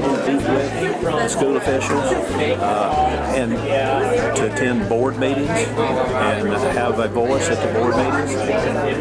Public education is the bottom line, guys. I mean, I'm so proud of Central. I'm partial. I was the first band booster president for Central when the school started. So I have a vested interest in all of y'all, all the schools in our county. We're going to start with Councilman Bishop. He's going to explain to you what his job is and what he does for the city and go down the row. When it's time to ask questions, do not be bashful, okay? We want you to ask questions so that you can use this time or use this information that they're giving you in your podcast and your projects, okay? All yours. Thank you. Okay. First, just thank you for inviting us all to be here, and my name's Tony Bishop. I am a 26-year member of the Elizabethtown City Council. I'm the grandpa of the council right now. That's like whatever it is, 7 terms, 8 terms, I don't know. 2-year terms. We're elected to a 2-year term for the city, and we just kind of do whatever you all direct us to do. We work for you. I work for you. So even though you are your age, you're paying a tax somewhere that I have to represent and manage for you. So we'll pass that on. Good afternoon, everyone. My name is Brett Barnes. I'm the plant coordinator for Matulsa, which is the largest employer here in Hardin County. Second to that, I'm also the board chair for our local United Way, which not only covers Hardin County, but all the surrounding counties to Hardin County. I'm also a member of the Chamber of Commerce for here in Elizabethtown, one of the board members for the Chamber of Commerce here locally. A lot of what I do is not just through the job that I have and the many employees that I have, many of them Central Hardin graduates. Myself, I graduated from Central Hardin several years ago. But a lot of mine is philanthropy. It's giving back to the community that I grew up in, and it's finding things that I'm passionate about and trying to push those in order to get better resources for people that need them, right? And for the businesses that hopefully create sustainability for people in the future. All right. Again, thank you all for the invitation to be here. My name is Fred Clem. I serve on Hardin County Fiscal Court as a magistrate representing District 4. I'm in my 13th year, serving in my 4th term. We are your legislative body for local government, county government. We have a county judge, and then we have 8 magistrates that represent 8 different districts. I have deep roots here at Central. I have a son-in-law that graduated in the very first class, and my daughter the second class. Have a grandson that graduated 2 years ago, and I got one that's a senior this year, graduated. And I was your very first marching band booster president, so very, very proud of that. I go way back. My name is Grant Avis. Also want to say it's a huge honor to be here back at my alma mater. I graduated from Central in May of 2022, and I'm here to show you all how young people can get involved in politics, because I started working in politics. I'm a sophomore in college right now. Started when I was a sophomore in high school. When I was 15 years old here at Central Hardin, I started working for the state party in the 2019 election that year. And what I do, I'm more involved in the electoral side of politics, at least so far. So I work on campaigns. I'm the guy that goes door to door, hands out yard signs. I work on the campaign aspect. I help people get elected. And I've been doing that since I was y'all's age, right at this very place. I try to stay involved in politics otherwise, keep in contact with our representatives, stay involved, go to meetings, show up, and I've been doing that for 4 years now, since I was 15. So it's something that y'all can get involved in, something you should get involved in, because politics is going to impact you whether you like it or not, so it's better to like the result. And my generation, our generation, doesn't show up enough, and that's why we often don't like the result, so it's important for us to show up. My name is Brent Ditto. I'm a 1998 graduate of Central Hardin. We just had our 25th class reunion. It's pretty amazing because I'm not even 25 years old, so I don't know how that happened. I'm a business owner in town. Anybody in East Hardin, did anybody in this class get to hear me talk? All right, I know one, there's a couple, right? I help people with investments and retirement planning and those things. I'm an economics major when I went to Western. So basically for me, the economy is something I study and enjoy, and it also comes to handy what I do for a living. So it's very important for me what happens on the electoral side, on how it impacts people's lives, people's investments, things that they're going to do, their bills, inflation. So to me, that's why I have to stay involved and know what's going on so that I can help my clients react and benefit regardless of what happens. So I'm Miss York, April York. I am a Central Hardin alum, class of 2008, and I teach math here. But the reason Miss Garrett asked me to be on the panel today is that outside of school, I'm also a really involved citizen in both our local community and statewide. So I've served on some nonprofit boards, both in Lexington when I lived there and statewide, but also I've been involved in electoral politics. I worked in a volunteer capacity on both a state senate and a state rep race in Lexington, and I've worked with some of our local magistrate races as well. And then I do a lot of community advocacy and community organizing. So through a variety of different local organizations, I've served as an officer, or I'm active in those. I also am born and raised in Glendale, Kentucky, and there's major change coming to our community, and I've tried to be a really active and informed citizen in that process. There's been a lot of things in meetings, town meetings about all sorts of things, and I always attend those and try to represent not just myself, but also as a teacher at Central, the needs or perspectives of our students and children. And then way more than the average citizen, probably because I'm involved in electoral politics, I'm really interested in legislation that's happening at the state level. So I pay a lot of attention to what's going on in the committees that impact students and families as well, like the Senate and House Education Committee, and like how bills pass through the General Assembly. We pay a lot of attention to federal politics, and then a lot of times we also maybe know some stuff going on at the city council or the magistrate physical court level because we live here, and I think sometimes what we don't pay enough attention to is what's going on at the State House in Frankfort. So. Just pass it back down. Okay. All right, guys. So here's how this is going to work. Just one at a time. Raise your hand if you with a question for either the whole panel, a person in particular. You just need to be specific as possible in that question. Don't all jump up at once. Nope, we're done. Oh boy. Question for you. Hold on a minute, ZJ. Be very careful with your question. You need to hold this. Hold this right here. Right here? Yep. How was the process in getting into politics at a young age?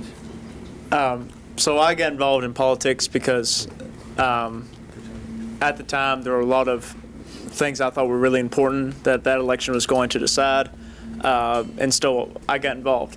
One of the statewide parties just ended up contacting me. It was kind of wild through our local, through our high school affiliation of that party. You know, we have your teenage Republicans and the young Democrats here. They just contacted me and said, we have an internship available for anyone who would like to apply. And I just jumped on it.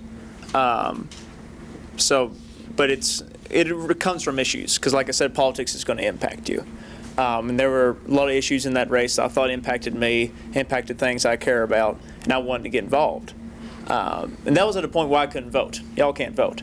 But in the 2019 election, even though I was 15 years old, I voted a few hundred times because I knocked on a few thousand doors. You know, I got people out to vote, even though I couldn't get out to vote. It was my way to influence the election. So I just got a job, started doing it, and it snowballed from there. And now, for some reason, I'm sitting up here. I'm getting more involved. I forgot to mention this earlier, but I'm in the McConnell program at U of L, which is kind of like a civics leadership program. So if you want a full ride to college, this is also a great way to do it, which, you know, that's something I'm sure all y'all want. But it comes from politics impacting you and you deciding to do something about it. And we all should decide to do something about it.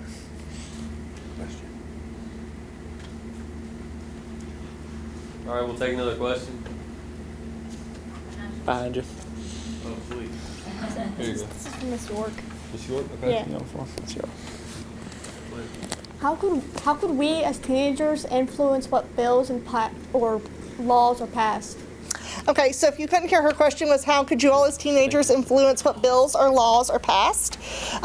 So one of the things that you want to pay attention to is what is actually maybe going to come up for a vote. So and I'm going to talk about the state side of it, but this is similar from the federal side of it.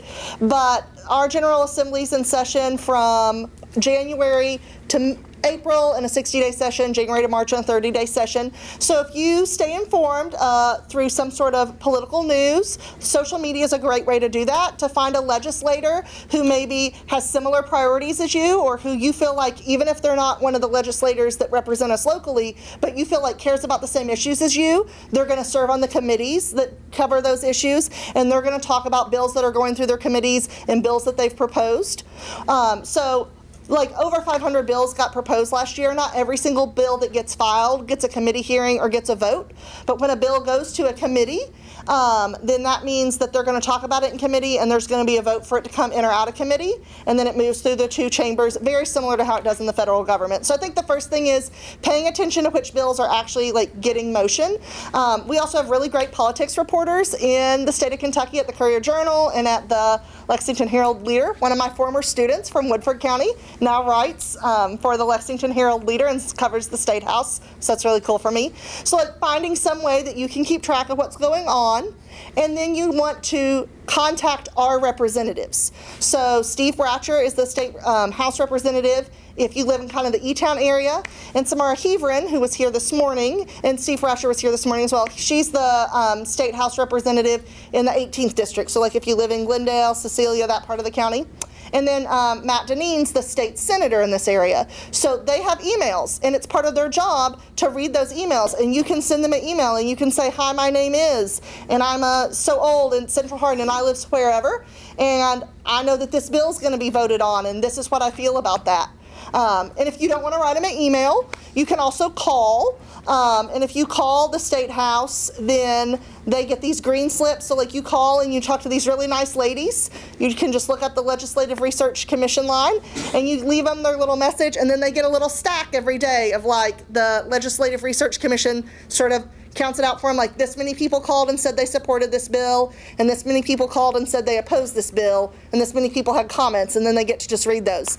And we have, if you're a nerd like me, you can watch everything that's happening in the state legislature on KT, and if you watch that and they ever pan out, you will see legislators on their phones, they're reading their emails, or they're getting text messages from people that are really involved that have their phone numbers, or they're flipping through their little stacks and they're reading those things their constituents say. But I would say there are some of us that are Our representatives are used to hearing from me. They probably could predict what April York's going to say about some bills, right? They get really excited when somebody new contacts them, especially if it's somebody young. But one of the things is kind of thinking about what your priorities are and making sure you're paying attention to the things that are happening there. And that's one of the best things that's helped me is I figured out like people at the state level that really care about education and some of the other things I care about, and I follow them on social media. And then the same thing can be true of city council ordinances and things that are happening in physical court. And that's live streamed, and you could even go see that in person, and you could figure out who your city council person is or who your magistrate is. And they're like people in our community. You probably know most of them. One of the candidates that ran for magistrate in Glendale is somebody that graduated from Central with me, well, 2 years before me. So they're people that you can know and talk to about the things you care about. I would add a little bit too that the more local the issue is, the better of impact you can have.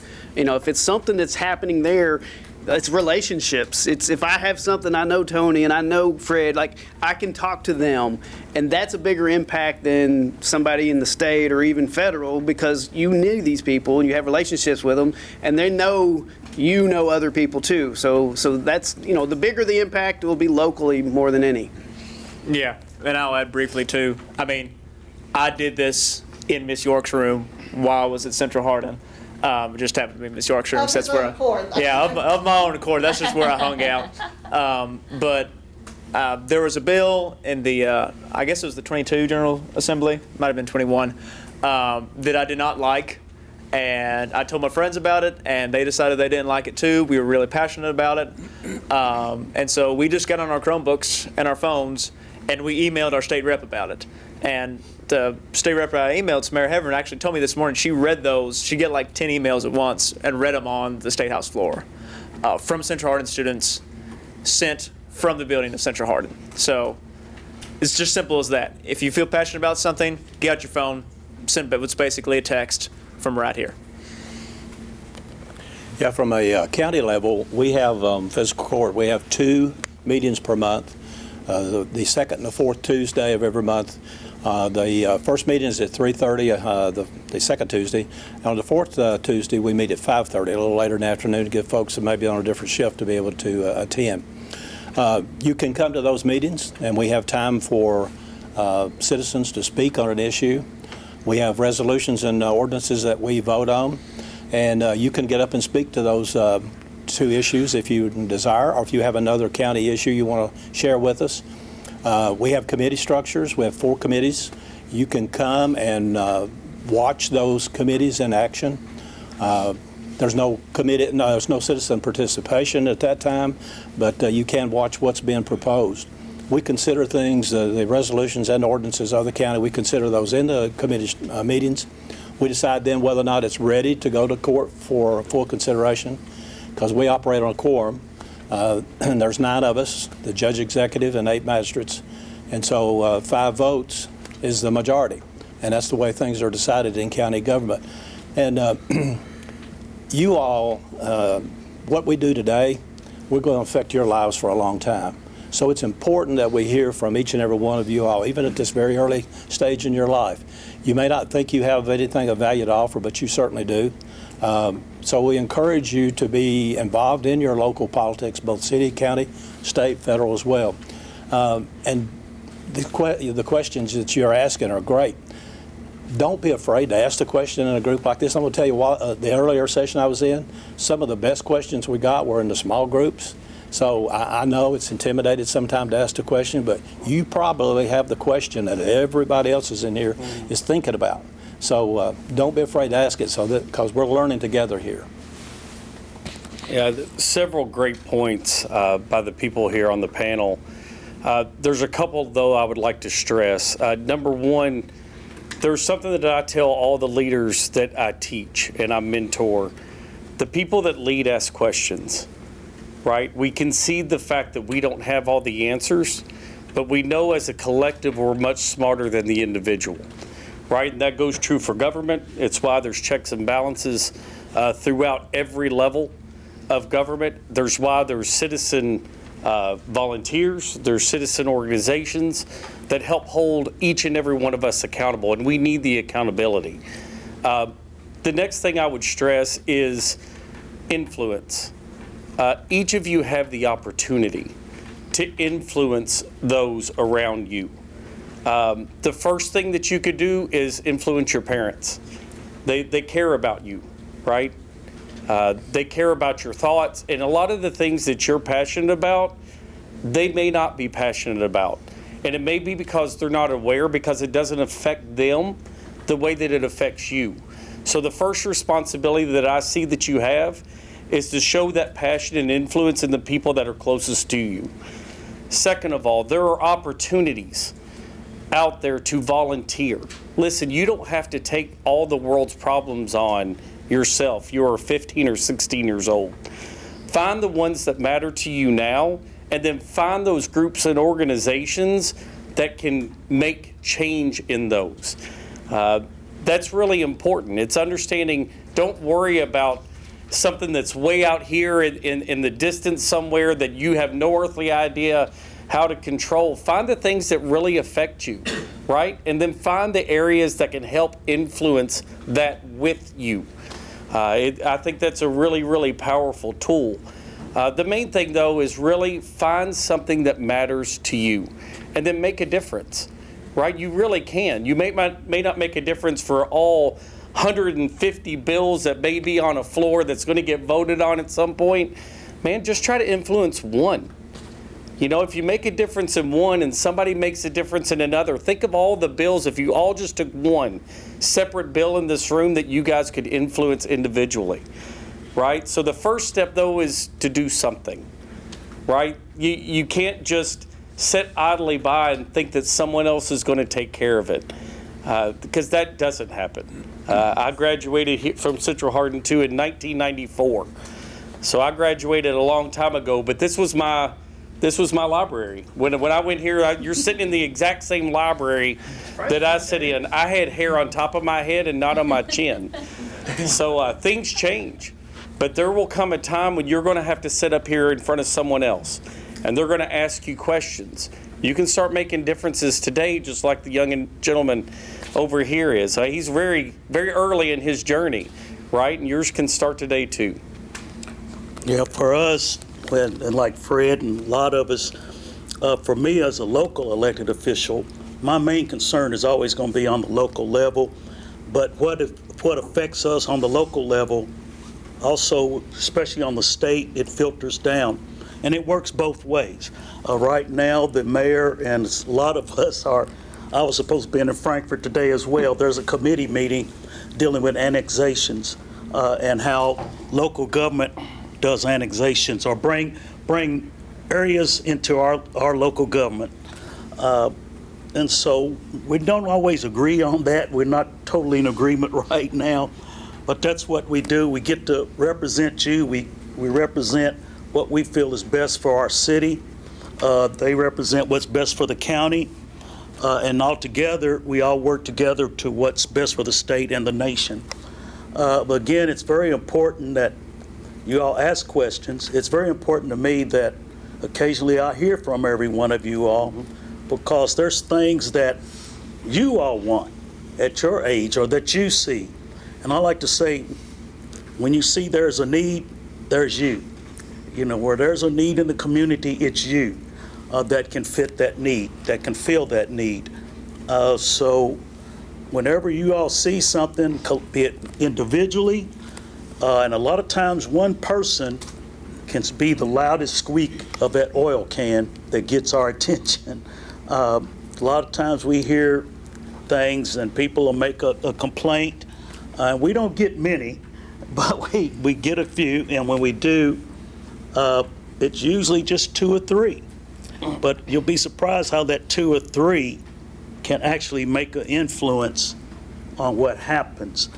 So when you come collectively and you just let us know what's on your mind, like you said, talk to your parents, let them know, because sometimes some of us, I'm a little different, I'm young, so I listen to everybody. But sometimes we don't always listen to the things that you all have to say. Y'all know that, right? I know you do. But it's important that we hear from you. and know what some of the things are that you want to see done or changed in your community. All right, good. So what we're gonna do now, we have about 20 minutes left. We're gonna ask our panel to pick a spot anywhere in the library. And what you're gonna do is you're gonna go to them individually or as your all's group and ask them questions, more of a one-on-one type deal, okay?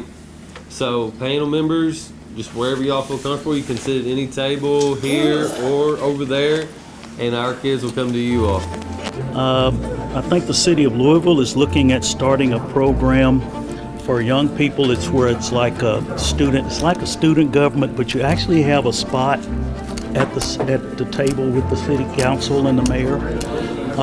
And we've done that a couple of times. Mayor Durbin, when she was mayor, she had done some things like it. We haven't done it for a while in the city. Also prompted me when I was involved in those state house and state senate campaigns in Lexington. That was because some of the people that were supposed to be representing us weren't like meeting with teachers, meeting with people when we wanted to meet with them. So people ran against them. And I supported those people that ran against them because they were not voting. A year ago, it was not. It's legal now because of politics. And the governor I worked for, the governor I helped elect in 2019, who I'm helping re-elect this right now. No sportsman on DraftKings because of Governor Andy Beshear. So, I mean, that's something that I know young people care about. That happened because I work in politics. We all collectively make the decisions by majority vote. It takes 5 votes in order to pass something. Talking about all the county magistrates, they all report to him. He's the county clerk, basically to renew your driver's license, all the records we have, he's in charge of.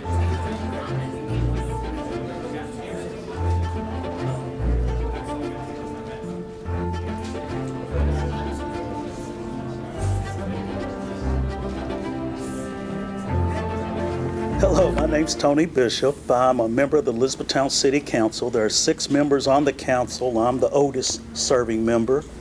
I'm still a kindergartner. I don't know what I'm doing, so I'm still learning.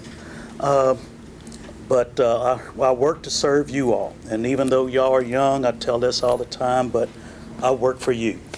So if you have something that you want the city of Elizabethtown to do, give me a call. I can't always guarantee it'll get done, but I will listen to you because, again, if you buy food, you go to McDonald's, you're paying a restaurant tax that comes to the city, which makes me work for you. Good afternoon, everyone. My name is Brett Barnes.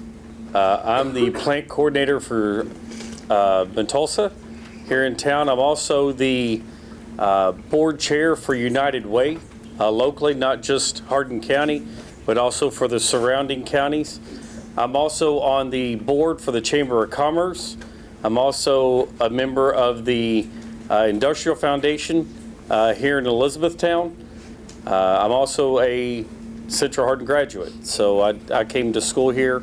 I graduated from here just like you guys eventually will. Good afternoon. My name is Fred Clem. I'm a magistrate on Hardin County Fiscal Court. I'm in my 13th year on the court. I have deep roots here at Central, as I told the other group. My son-in-law was the first graduating class. My daughter was the second graduating class. I have a grandson that graduated 2 years ago, and then Sawyer Hess, my grandson, is senior this year. And I was the very first band booster president for the Marching Bruins here. So it's good to be back home. Yeah, I echo that sentiment. It's good to be back home. My name is Grant Avis. I graduated from here not too long ago in 2022.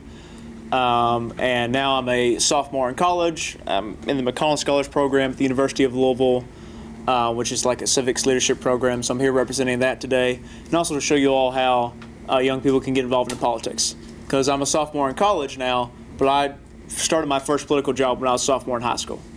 I was 15 years old when I worked for the state party for the 2019 general elections, and I've been involved in politics ever since.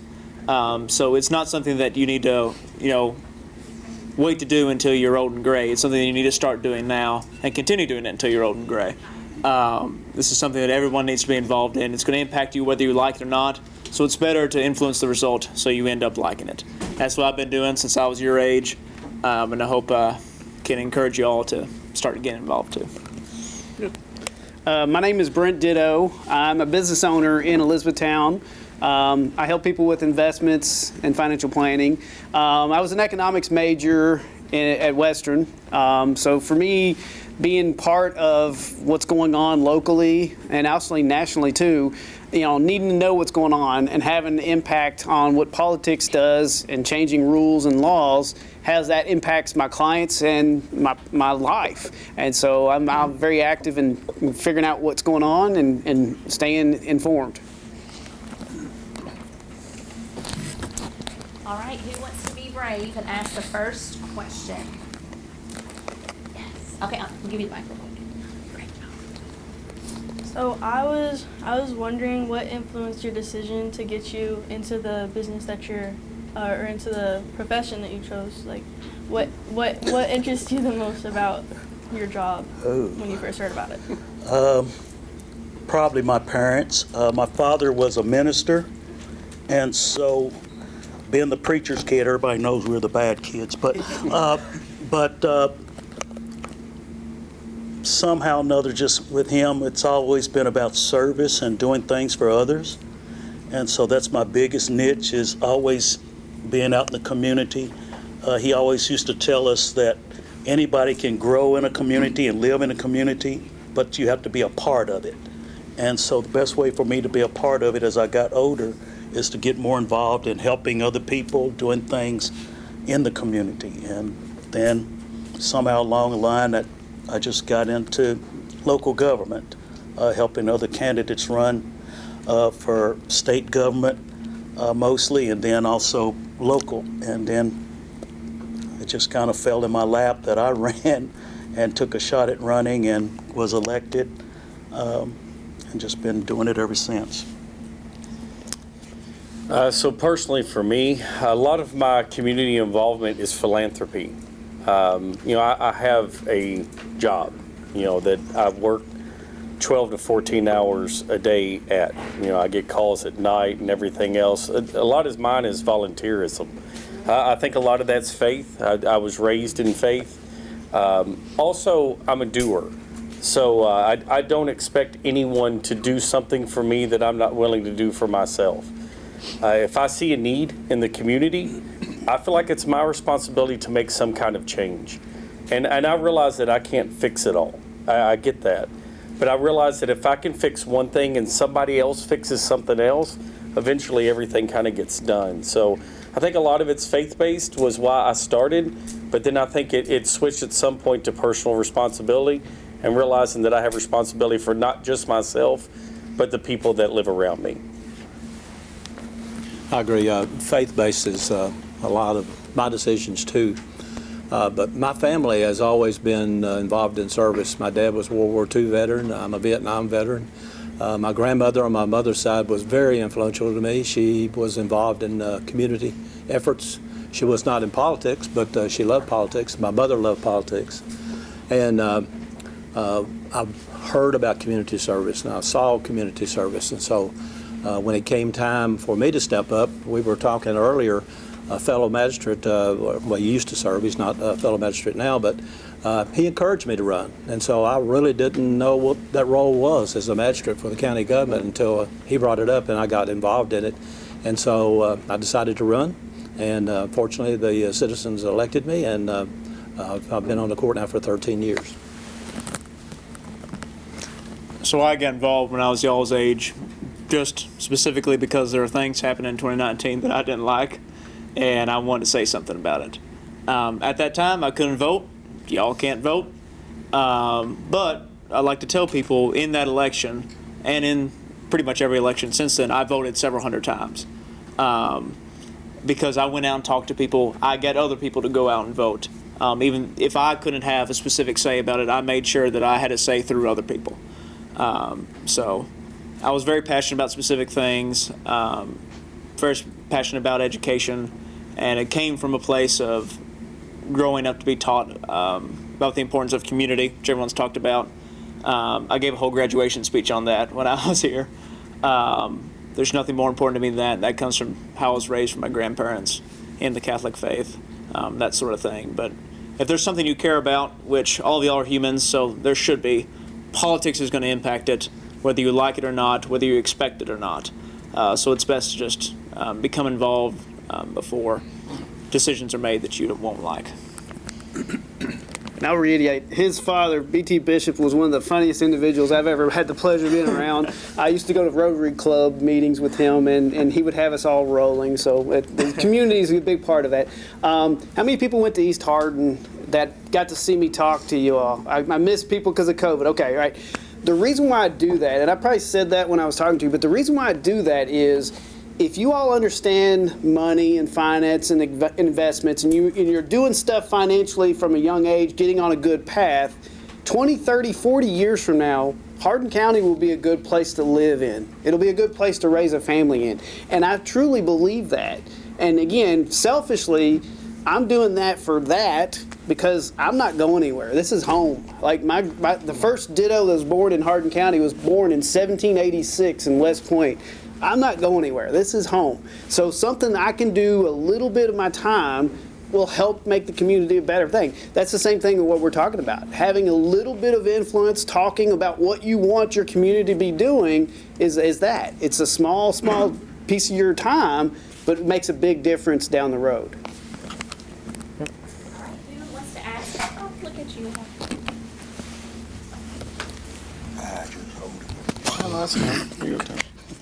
How can we as teenagers have our voice felt heard in the local, state, or federal government? At the local level, you're not going to get heard any better than coming to the local level. The national level is one thing, but where the rubber really, as the old saying, rubber hits the road, it's going to be at your local level. So even at yours, all of you all's age, give me a call, give Fred a call, myself a call, any of us, but we will listen to you. I know it's kind of hard sometimes then mom and dad, they don't pay attention, or you think they don't. Well, and they probably don't sometimes. But when you come to us, we will try to listen. I can guarantee that. It may not get done today or tomorrow. Government does run slow, but we will get it done, or we will work on it. That much I can make that say. From my side, it's really about influence. Whether you guys know it or not, or realize it or appreciate it, you have influence. You have influence with your parents. You have influence with your grandparents. You have things that you care about that I probably don't. And I'm being real. There are things that affect you that at my age now doesn't affect me, right?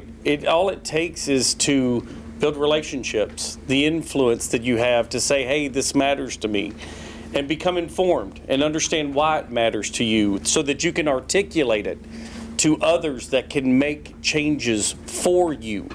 I appreciate the fact that at a young age, before able to vote, he influences others by giving them information. Now, did he force them to vote in the way that he would want? No. Right? But he took the initiative and the responsibility to say that I'm passionate about something. And you can't be passionate about everything. Listen, I know in social media you get really, you want to take on every single thing that flashes up there and create an opinion. Man, just find something you're passionate about. Spend time learning what it means and how does it influence you, and then how can you influence others. And one thing that I would add is be someone that's worthy of influence, right? Don't discredit yourself. Do well in school. When you're asked to do things by adults, as long as it's legal and it's not going to hurt yourself, be willing to do those things, because that's how you create that influence with others. And a lot of us came from Central Hardin. We either went to school here or had spouses that worked here or whatever else. You have avenues to not just your parents but other people's parents. I've had 2 kids that graduated from here and 2 kids that are still here to this day. So you have avenues. Just be somebody that's worthy of influence. Let me answer that question with an example. I mentioned I've been on the court for 13 years. And there's a core group of individuals in our community that always, not always, but most of the time show up for fiscal court. And in those 13 years, I cannot think of a positive comment made with this group. So when you talk about influence, if I saw you guys show up and you got up to speak, you would get my attention, really get my attention, because I know you're there for a positive reason and you're really concerned, and that's the reason you're there. So be that positive individual that goes and expresses your concerns. Everything I do on the court, every decision I make affects every one of you in this room, and it will affect you for a long, long time. So it's important that you give me your input right now, what you want this community to look like. And trust me, it's not going to look the same as it looks right now. In 10 years from now, you'll be looking around and say, well, where did Hardin County go? Where did E-Town go? Where, because the growth is going to be phenomenal in this area. So you need to be involved, you need to be engaged, and you need to pay attention right now, because it's going to be you that's going to be strapped with the burdens of debt and things of that nature at the federal level, the state level, and the county level. So you need to have a voice in that decision-making process right now. Yeah. This whole place is about to change big time. So he's exactly right. It's going to impact us more than anybody.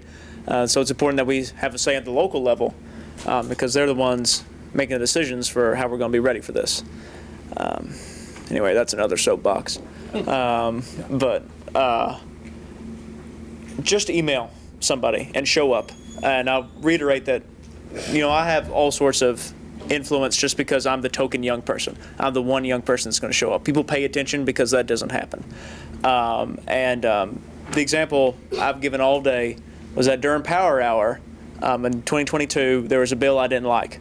And so I got my friends together. I told them this bill sucks. They agreed with me. The bill did suck, by the way. We went upstairs during Power Hour, sent out our emails to our state representatives, and told them to vote against the bill. They read those on the House floor. That had an impact on them. And they don't get too many emails from high school students. So it stands out a lot when you do that. So it's real simple. You can do it from the halls and classrooms at Central Hardin, and it's a good time to start. Well, I was just going to say the change that's going to happen in our community is going to be a good thing, but there's going to be lots of growing pains. And like I said, there's a good chance that Hardin County is going to double in population, right? That's legitimately going to happen. But again, you have an impact to have things change the way you want them to be changed as this plays out.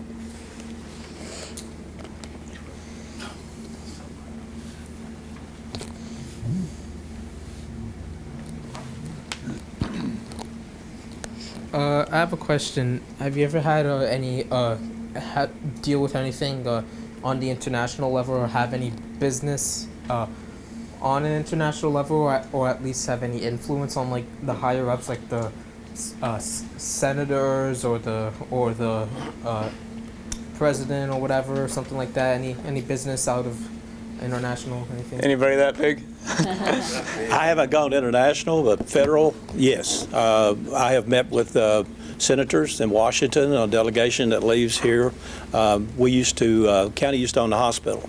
And so as magistrates, we were trustees of the hospital. So we had to go to Washington quite frequently to lobby and to discuss issues with our federal delegation. So maybe, there may have been some things that would involve international in that, but not direct from our local government body. I've been to Capitol Hill.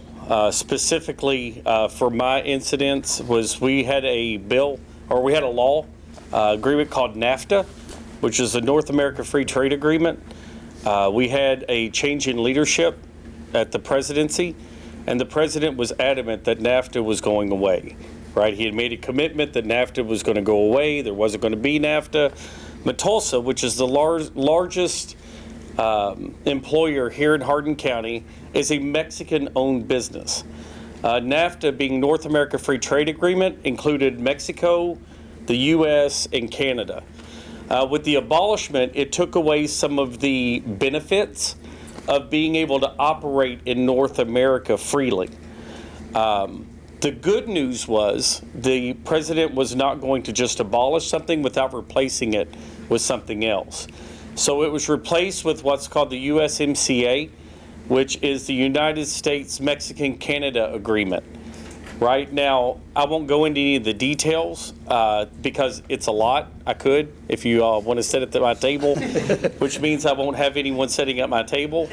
But there was a need for us. We're responsible for 2,200 families in this community. 2,200. That's how many employees that we have at the factory.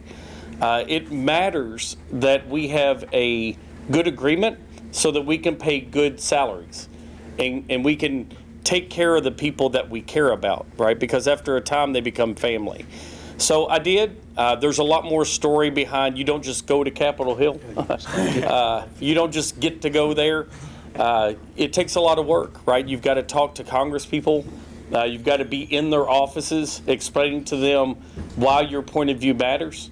You have to be someone worthy of influence. And that's one of the messages that I just gave you. That didn't start at the international or the federal level. It started at my local level, right? That's where you start building the influence at a very early age. And then you get influence at a state level. So it's a process that takes time. I needed to do something, and not for me directly, but for the 2,200 families that matter, right, to that process. And not just us. I mean, there's 3 of our factories in the state of Kentucky alone. So it's not just locally. We've got a plant in Alabama. We've got a plant in Roanoke, Virginia, Texas. We've got another one in Michigan, right? So it wasn't just talking to lawmakers out of Kentucky. I had to talk to lawmakers in every single one of those states, right, to get their support. And some were Republican and some were Democrat. And it's just getting everybody on the same page to say we're doing what's best for the American people, right? Not just the people from Hardin County, Kentucky. Hey, look it up. USMCA got voted in about 2020. Got passed. 100%.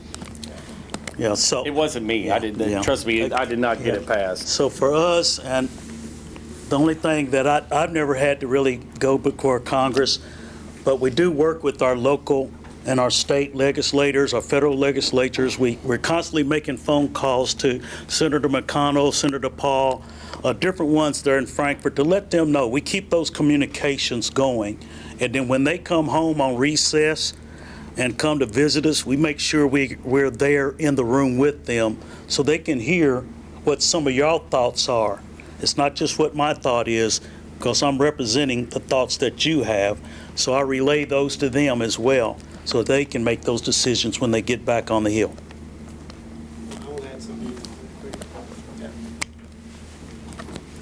You know, just to show that it is something on an international level that's also happening, the Blue Oval plant that's coming is a 50% joint venture with Ford and a South Korean company, SKON. So basically, even if we don't have that input, there's a lot that has had to have happened for us to attract an international company willing to do a joint venture and locate here.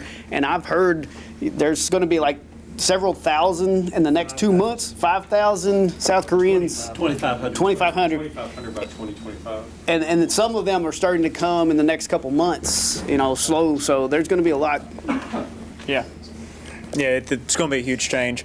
To answer your question, I can't really say a lot, but I have a relationship with Senator McConnell. We've kind of talked about some things on the international scale, particularly Ukraine. But I don't think I told him anything new, obviously. I think he pretty much agreed with everything I have to say. I feel particularly passionate about that because I think it's important that the U.S. takes a leadership role in this in the world to protect our values, our ideals.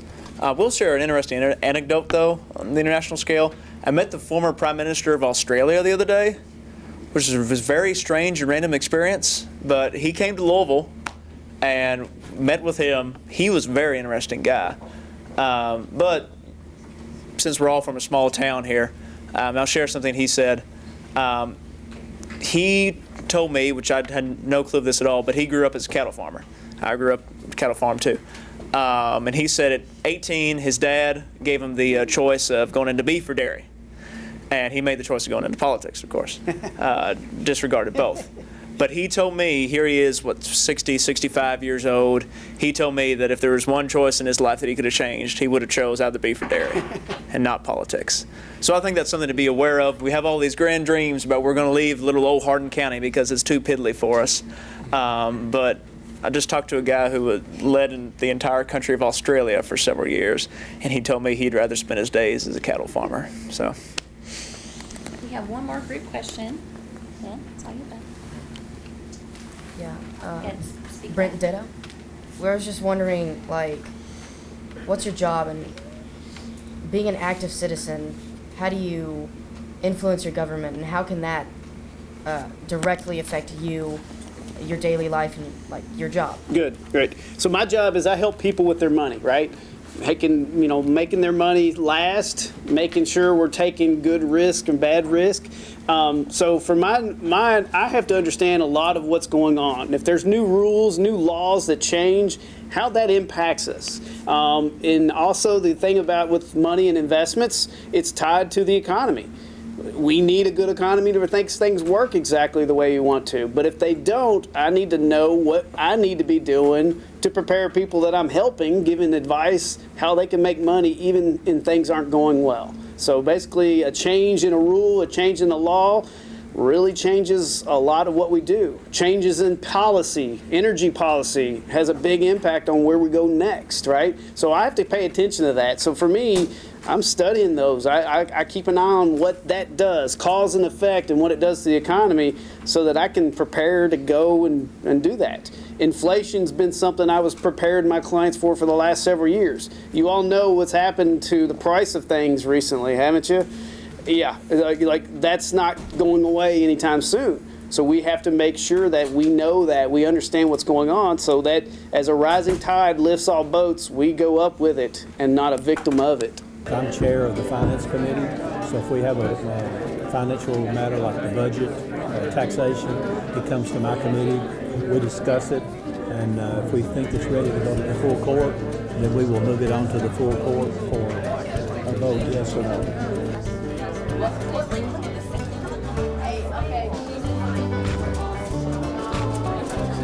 Bro, all you gotta say the hard R.